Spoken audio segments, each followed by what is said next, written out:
একটা গুরুত্বপূর্ণ খবর আপনাদের দিয়ে দিই। গড়িয়ায় এক মেস থেকে রহস্যজনকভাবে নিখোঁজ হয়ে গিয়েছে এক ইঞ্জিনিয়ারিং ছাত্র। ছাত্রের নাম সৌম্যদীপ মাহাতো। কি করে সে উধাও হলো এখনো পর্যন্ত স্পষ্ট নয়। সবিস্তারে জানাবে আমাদের প্রতিনিধি অভিজ্ঞান নস্কর। কি তথ্য এখনো অবধি সামনে এসেছে অভিজ্ঞান?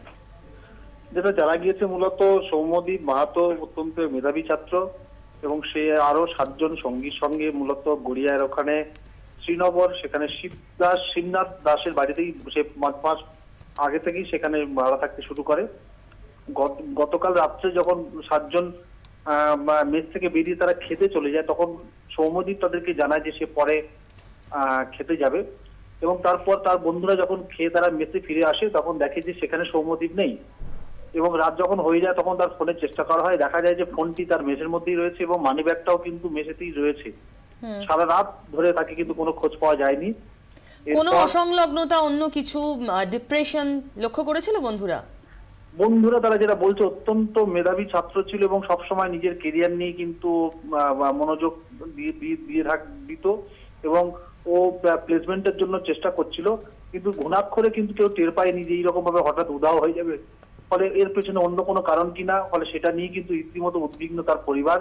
তার বাবা আজ তিনি চলে এসেছিলেন এবং সোনারপুর থানায় তিনি মিসিং ডায়েরিও করেছেন এবং সঙ্গে যারা 7জন সবাই মিলে বেঁচে থাকতো তারাও অত্যন্ত উদ্বিগ্ন। তারা চাইছেন যে পুলিশ অবিলম্বে সৌম্যদীপ কোথায় আছে তা খুঁজে বের করুক। অভিজ্ঞান, ধন্যবাদ। তুমি নজর রাখো। আমরা কথা বলেছিলাম সৌম্যদীপের এক বন্ধুর সঙ্গে যে ওই মেসেই থাকতো সৌম্যদীপের সঙ্গে। শুনুন তার বক্তব্য। মানে লাস্ট কখন দেখা হয়েছিল? আমাদের সাথে 9:45 নাগাদ, 9:40-45 নাগাদ।